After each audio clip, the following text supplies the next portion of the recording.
Hi guys, tara samahan nyo kayong pumunta ng Daang Kalikasan sa may mga Tarong, Pangasinan.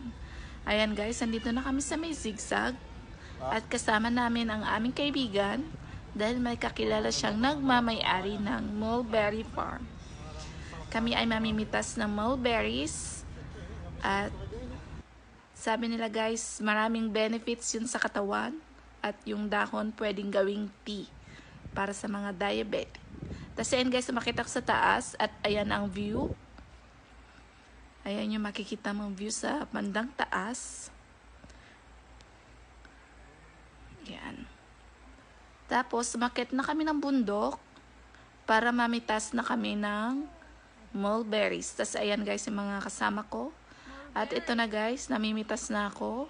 At pwede nang pitasin yung mga dark color.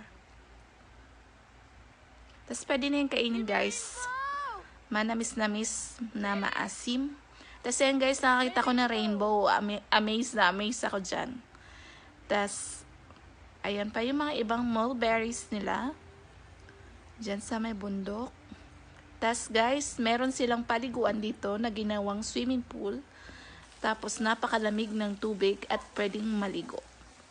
And that's it for today's video guys. Thank you for watching. Bye!